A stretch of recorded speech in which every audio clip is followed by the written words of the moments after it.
Hello, I hope के सबके दिमाग में vertical balance sheet, vertical PNL यानी कि रेवेन्यू स्टेटमेंट बराबर बैठ गया होगा, right? Today we will learn and understand the types of vertical statement. बराबर? जिन्होंने चैनल को लाइक नहीं किया है, सब्सक्राइब नहीं किया है, शेयर नहीं किया है, प्लीज़ शुरू करो, क्योंकि अब कॉलेज शुरू कब होने वाला है हमें पता नहीं है।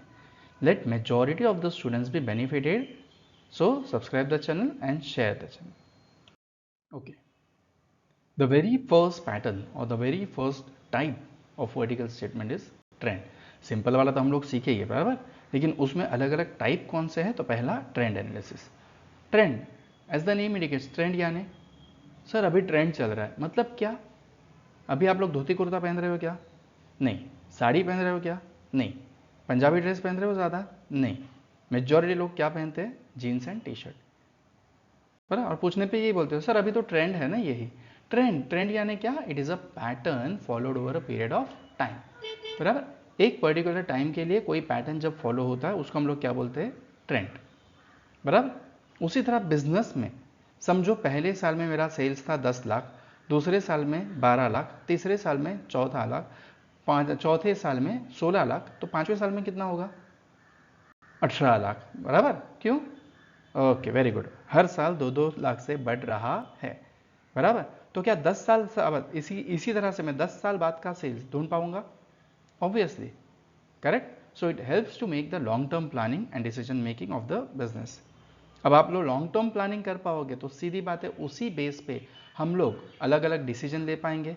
हमारे जो यूजर्स है यानी कि हमारे इक्विटी शेयर होल्डर्स हुआ the owners of the company, हमारे managers, directors, creditors, customers, bankers, investors, अलग अलग पार्टी जो हमारे बिजनेस के साथ रिलेटेड है, they all will see the statement and accordingly जज करेंगे, हाँ भाई इनका बिजनेस अच्छा चल रहा है या इनका बिजनेस बुरा चल रहा है, बराबर। अगर हम लोग जानते हैं तो हमें भी अपना बिजनेस जज करने को, कंडक्ट चेंज करने के लिए कुछ पता चलेगा कि हम लोग आगे बढ़ रहे, मतलब ऊपर जा रहे हैं या नीचे जा रहे हैं। अकॉर्डिंगली कुछ चेंजेस कर पाएंगे, डिसीजन ले पाएंगे। यस, तो long term planning, long term decision making helpful होता है किससे? ट्रेंड एनालिसिस से, बराबर। पिछले कुछ सालों के बिजनेस के कंडक्ट से आप लोग को आने वाले कुछ सालों का कंडक्ट पता चल जाता है, किसकी मदद से? ट्रेंड से। Okay, got it? ठीक है, अब देखते हैं इसका फॉर्मूला और इसका कैसे बनाना है। तो स्पीकिंग अबाउट कि what to do and how to do, points to be considered for solving the sums और स्टेप्स। सबसे पहले आपको क्या बनाना है? वर्टिकल स्टेटमेंट, यानी बैलेंस शीट दिया हो तो बैलेंस शीट, रेवेन्यू दिया है तो रेवेन्यू, यानी पीएनएल दिया है तो पीएनएल, राइट। और बाद में हम लोग ढूंढेंगे ट्रेंड। अच्छा, एक चीज़ मैंने जानबूझ के यहाँ पे लिखी नहीं है, वो अभी बताता हूँ। अब ट्रेंड का परसेंटेज ढूंढने के लिए what is the formula? Percentage is equal to new year amount upon base year amount into 100। And what is base year? तो base year is always the first year of the data provided. जितने भी सालों का information आपको दिया है उसमें से जो पहला साल है उसी को हम लोग क्या बोलते हैं? Base year. और एक छोटी सी चीज़ जो मैंने यहाँ पे नहीं बोली, क्योंकि हम लोग याद नहीं रखते, बाद में भूल जाते हैं, मैं चाहता हूं कि तुम लोग याद रखो कि base years percentage will always and always be 100।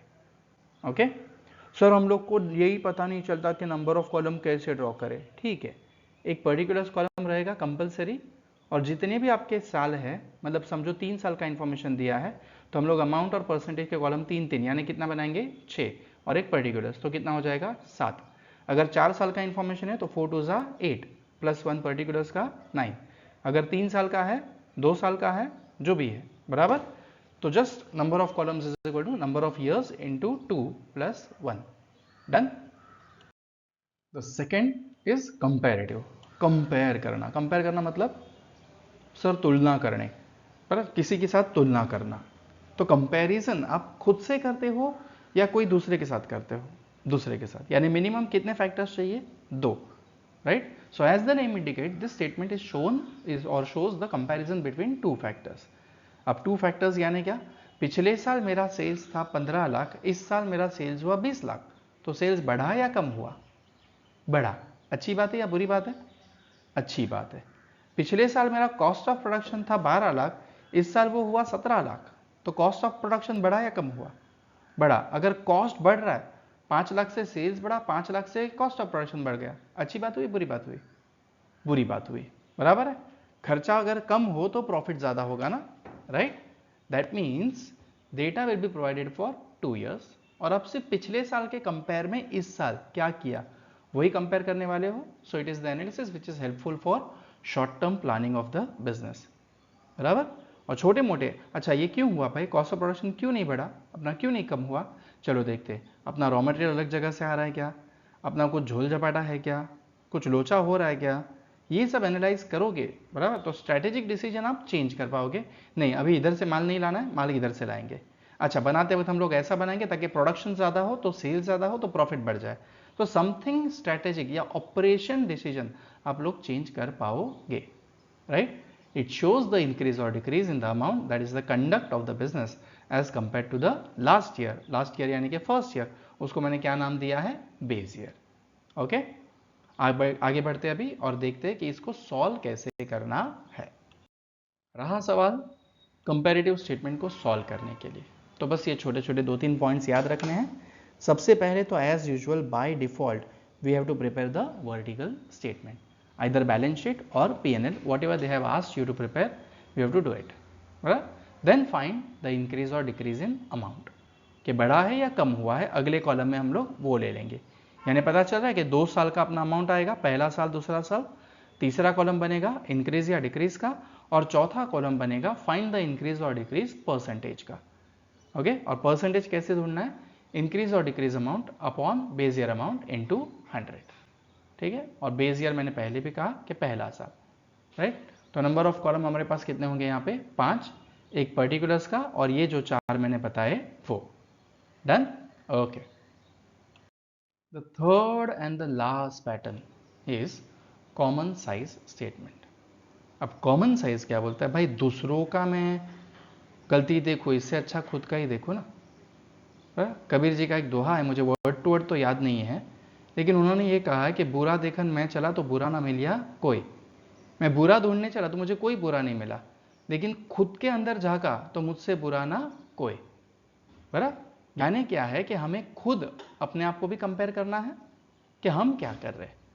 आप अगर जिम करते हो तो आपको पता चला होगा कि हाइट के साथ कुछ बॉडी मास होता है, राइट, कुछ BMI बोलते हैं, बॉडी मास इंडेक्स, कि इतनी हाइट है तो इतना वेट होना चाहिए, इतना हाइट है तो इतना वेट होना चाहिए। That means are you comparing with someone else और with in your self, with in your self, खुद में है, करेक्ट। तो कॉमन साइज स्टेटमेंट ये ऐसा स्टेटमेंट है जो खुद से कंपेयर करता है, सेल्फ असेसिंग एनालिसिस। अब छोटा सा एग्जांपल अगर मैं ले लूं तो आपके बिजनेस में करंट असेट ज्यादा होने चाहिए या करंट लायबिलिटी, करंट असेट, बराबर है। अच्छा, ओन फंड ज्यादा होना चाहिए या बोरोड फंड, ओन फंड जो अपना है वही ना। अच्छा, फिक्स असेट्स में अपने पास टेंजिबल असेट्स ज्यादा होने चाहिए या इंटेंजिबल असेट्स, टेंजिबल, इनटेंजिबल थोड़ी मैं आधी रात को बेच पाऊंगा। अगर मुझे इमरजेंसी है, कुछ भी जरूरत है, तो what I can sell is tangible assets, right. तो कॉमन साइज स्टेटमेंट यही सब विद इन द स्टेटमेंट वाले फैक्टर्स को कंपेयर करने को मदद करता है। ओके, तो this type of analysis is a self analysing assessing analysis. Common size statement helps to understand the relation between two factors of the financial statement for the same year, उसी साल का, जैसे मैंने बताया. It helps to know the conduct of the business in the year which are dealing with. बराबर है, जिस साल में आप डेटा डील कर रहे हो उसी साल का कंडक्ट आप देखने वाले हो. It just helps to take operation decision of the business. Common size statement are very sensitive in nature. बराबर, अगर थोड़ा सा भी आपसे गलती हो गया, आपका ध्यान नहीं जा रहा है, तो हम लोग आगे जाके लॉस में जा सकते हैं, बराबर, झोल हो सकता है. तो कॉमन साइज एनालिसिस बहुत बहुत बहुत अलर्ट रह के करना है, ठीक है.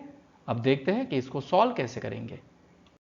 जैसे दो आप लोगों ने जाने हैं, ट्रेंड और कंपैरेटिव, बस इसका भी स्टेप्स काफ़ी इजी है. सबसे पहले वर्टिकल बना लो, first prepare the vertical statement, then okay base लेना है. अब अंदर के अंदर लेना है ना, किसी पहले साल या दूसरे साल को नहीं लेना है, अंदर ही लेना है. तो क्या, अगर आप P&L बनाते हो, रेवेन्यू स्टेटमेंट, तो बेस किसको लेंगे, नेट सेल्स को.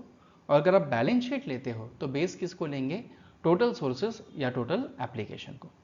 Okay, then find the common size percentage. तो percentage is equal to individual amount upon total sources या नेट सेल्स जो भी बनाया हो उसके हिसाब से इनटू 100। कॉलम्स जैसे सम होंगे वैसे हम लोग को लगने वाले हैं, बराबर। अगर 1 साल का आया तो 3 कॉलम में काम खत्म हो जाएगा, 2 साल का आया तो 5 कॉलम लगेंगे, डिपेंड्स सम कैसा आएगा वो। पहले 2 में तो फिक्स है कि इतना मिनिमम आएगा ही आएगा, ट्रेंड में कम से कम 3 साल, कॉमन साइज में अपना कंपेरेटिव में कम से कम 2 साल, बट कॉमन साइज में कितना साल आएगा हम लोग को बोल नहीं सकते, राइट। तो आई होप कि आप लोग को स्टेप्स क्लियर हो गई है।